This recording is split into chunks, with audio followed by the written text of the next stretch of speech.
This is your NBC Action News Station. It's 10 a.m. Time for your everyday getaway. Kansas City Live. Now, here are Meredith Haynes and Brett Anthony. And where is Darren today? Yesterday he was flinging bottles, slinging liquor. Not really, he was just playing with the bottle. Hey, are you in the somewhere where there's a lot of oil or something? Water? Yeah, this morning it's National Water Month.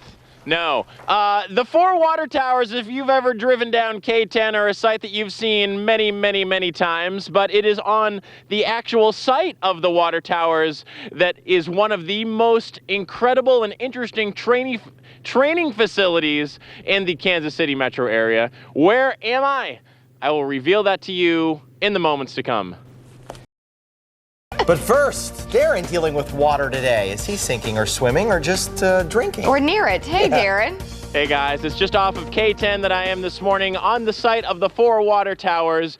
We are at a training facility that is unlike any other that you've probably been to before, and me. It is Vom Kaiserhof Training Center, and these are the guys that train dogs like that one right over there. The kind of dogs that will seek out bombs, say abroad in places like Iraq or Iran, or maybe on the home front, or the kind of dogs that would protect children like him from home invaders or somebody who's threatening your family. It all happens on this site, and as gentle, as docile as that dog is right now, you're going to see a 180-degree change in about 3 minutes. Stay with us. We are live in DeSoto, Kansas this morning. Chances are you've seen canine dogs at work, most likely at the airport or with police. But what goes into training those animals to keep families safe? How do they do that? It's a question that Darren Mark is going to try to answer today. Hey guys, we are in DeSoto, Kansas this morning at Vom Kaiserhof Training Center. That is Julie, and Julie is with her dog Falco, and Falco was trained at the hands of this man, Tom Brenneman, who has been operating Vom Kaiserhof now for 30 years. And what we're about to see is not only incredible, but also kind of scary. And I can't wait to see it because I just saw it once a minute ago, and I'm excited to see it again. Tell me what we're about to see. Well, this is a client that's in training with their family home protection dog, and they go through 14 weeks of training. And we're running we're running training scenarios where we have actual bad guys that come out and exhibit themselves as a threat to the owner and her property, and she will ask them to leave, and of course they're not going to leave. Right. And so we'll see the response of the dog and how they're trained. And I want you to kind of give me an idea of how you make the dog do this, but first, let's get going with the training exercise. Sure. We'll have a bad guy come out, and this is simulated to be on her property, and he's an undesirable person that refuses to obey her commands, and you can see the dog shows and protects the handler very well. Look at that. And that segment is something that we do without equipment and stuff, so the dog always sees someone that is way they would be on the street with just regular street clothes. Then we have a gentleman that here is also going to come out. He has the protective gear on. He will come out again, threatening her on her property, refuse to obey the commands, and then she will actually send the dog to make a bite here. Whoa! Apprehend the person. As you can see, they're very powerful. Unbelievable. Very powerful. But the dogs are also highly obedient, and just like that, as she calls the dog off, he's gone. That's correct. And then she downs the dog here. And then in this sequence, we're going to have the gentleman move back away. And this time she's going to stop the dog, like if a person that would give up and say, hey, I don't want no part of this game. And so she will send the dog to actually bite, and she will tell the dog to stop.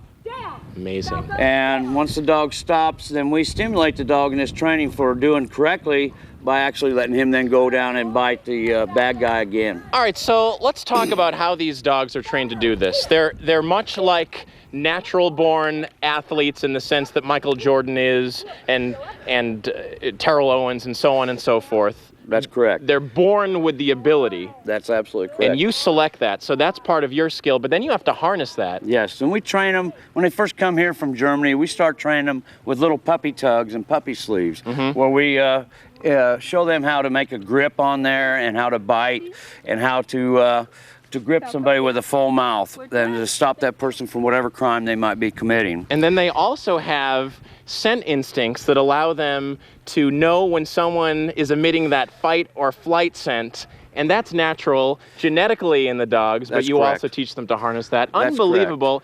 That's not all that Tom does here. He also trains the dogs to seek out bombs and mold and termites. And when we return, we're going to showcase how that happens. All right, thanks, Darren. We're a little worried about Darren's safety and the camera safety. And if you didn't see Darren in the first half hour, you want to stay tuned for the second half hour. He's with dogs. Canine dogs. Canine dogs, protection dogs. I don't want to call them attack dogs. Protection dogs. And we're going to see if Darren actually, passes the muster with him a little bit. I'm hoping he puts on one of those suits. Welcome back to Kansas City Live. 1 minute they're calm and collected. The next, they are ferocious Fidos. If you left off Fidos, I was going to say women. Oh, my kids? Yeah, I don't know. Darren Mark is finding out where police dogs are getting their bite. Hey, Darren. Hey, guys, we are at Vom Kaiserhof Training Center in DeSoto, Kansas, home to Tom Brenneman and his unbelievable dogs that he's been training for 30 years now. Dogs that he trains to do things like not only protect your home environment from intruders, but also to seek out bombs and mold and termites. So this has some practical application for folks like me in my house, but also has application for U.S. forces, local police departments, and on and on and on. Absolutely.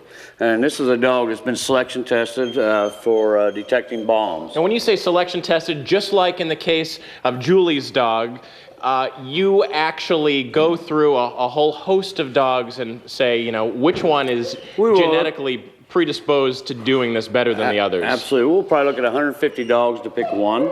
And this particular dog has high hunt drive. You can see he's a high drive guy. Yep. He has very high hunt drive and very high searching drive and very high prey drive, which is what we need for this here. All right, so I kind of want you to explain to me how you get the dogs to do the work that they'll eventually do in the real world. In this case here, we're running a training scenario here, what we call a bunny box training, where the dog actually is predator-prey. Let's go into it. He actually believes that he's searching for a bunny rabbit. Go ahead and start your sniff there, Chance. And we have the odor of bomb over here. And also along with that, we have his bunny, which is in this bunny box right here, as you can see. Now what we're working on is the focus of the animal and the concentration. So the dog smells the actual bomb, which is hidden in that box. We call it a bunny box. And now we'll bring the bunny out. This is just like a bunny rabbit hiding in a hole that the dog would see in the natural world. So you've trained the dog to be obedient. You've trained it not to overreact. You've trained it to focus as it's doing right now. There's concentration and focus on smelling that odor. So it tells the leadership, the handler, exactly where that bomb is at. Bunny out. Some flybys. As you can see the concentration in the animal here, just like a bunny rabbit would do in the real world if it was hiding in a hole. Now flip it. And there, the dog actually gets to kill its bunny.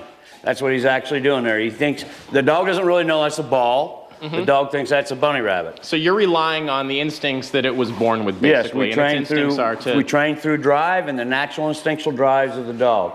Now we'll go get the bunny away. And here, I'll grab this real quick. So whether it's a bomb or mold or termites, you basically coat the bunny or the ball with the related smell. That's correct. That's correct. And in here, we're going to do this is another what we call bunny box. This is an alert box over here. Go ahead and put him back up there, Chance. Find your gift. And we let him smell the odor. And again, we get the focus, the concentration is what we're looking for. Yep. And then we slowly start opening this. As you see how this opens, the bomb odor is actually behind here, so it doesn't harm the dog. Yep. And now, there's his bunny. There it goes. Wow. And then he gets to play with his bunny. And it's very, very good for the drive of the dogs. And of course, like we were talking about earlier, that's what we're selection for. It's like a natural trained athlete to a trained athlete. The natural athlete will always be better with the natural instinctual genetic drives. And you guys work with breeders from across the world to find the dogs that you think are right for your training center, and this is the result, dogs like this. You can find out more information on Vom Kaiserhof's training center on our website, NBCActionNews.com. Click on Kansas City Live and Where's Darren, and you will see everything you need to know. We'll see you later, guys. See you, Darren. Did you hear a little tremor in Darren's voice? A little bit. It's kind of intimidating to watch from, this far away. Lucky us. Right there. Yeah, exactly. I think Darren should check out a place you like. If it's fun, interesting, or just off the wall, send your idea to Darren at NBCActionNews.com.